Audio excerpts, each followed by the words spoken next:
Teman-teman, ini adalah salah satu perawat saya di Rumah Sakit Sayang Rakyat. Luar biasa.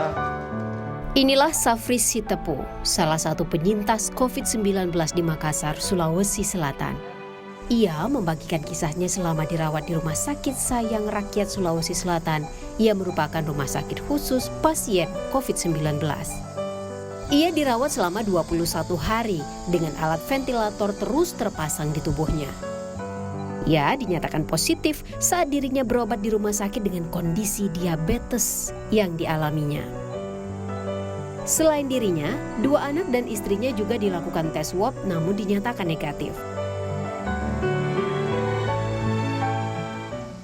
Saat itu saya rasakan batuk, sesak gitu, dan saya langsung dibawa ke rumah sakit. Dan di sana ya seperti SOP-nya penanganan rumah sakit, karena gejalanya seperti COVID, saya langsung di swab. Terus langsung dilakukan pemeriksaan saturasi oksigen dan lain sebagainya.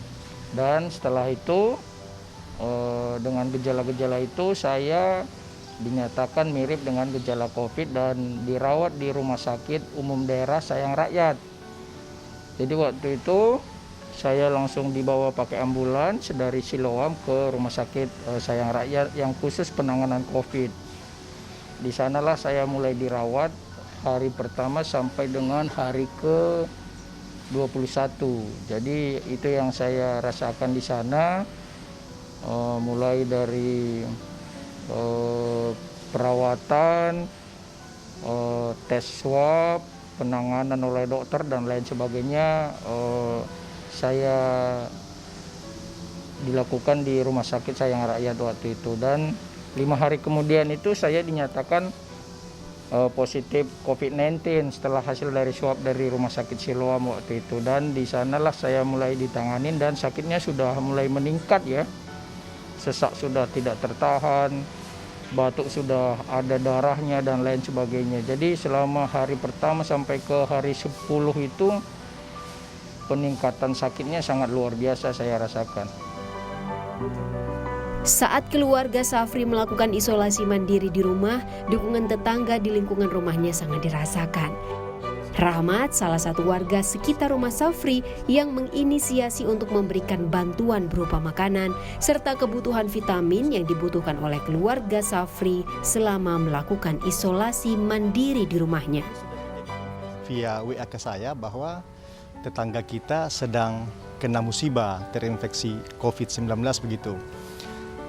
Saya hampir tidak percaya karena Pak Safrin saya tahu betul beliau ini proteksi terhadap kesehatan sangat bagus, kemudian olahraganya bagus, dia hobi sepeda ya, jadi saya pikir ini kok bisa terjadi.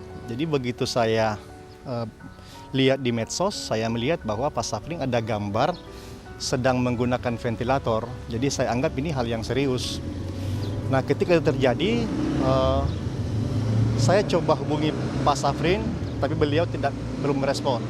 Lalu kemudian saya minta ibu-ibu coba bangun komunikasi dengan istrinya Pak Safrin, bagaimana untuk memastikan kondisinya di Pak Safrin dan keluarganya.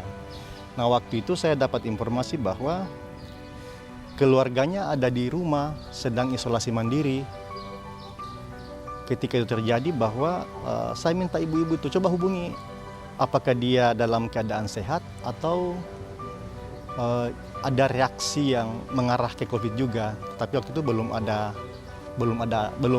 tes, jadi belum ada kepastian soal status keluarganya Pak Safrin di rumah. Akhirnya waktu itu ibu-ibu lah sebetulnya bukan saya, ibu-ibu lah di Royal ini yang berinisiatif untuk membuat WA group menyampaikan kepada warga di sini bahwa tetangga kita sedang terinfeksi. Bagaimana caranya kita bantu mereka supaya tidak terbebani soal kehidupan sehari-hari. Minimal untuk kebutuhan makan kan mereka harus keluar belanja. Minimal itu kita bisa atasi dengan memberikan dukungan. Jadi sebetulnya ini lebih pada dukungan moral. Jadi finansial itu sebenarnya bukan dukungan, lebih pada dukungan moral terhadap mereka yang terinfeksi. Para penyintas ini pun berharap agar warga sekitar tidak melakukan diskriminasi terhadap penyintas lantaran dukungan dari keluarga dan orang terdekatlah yang paling dibutuhkan.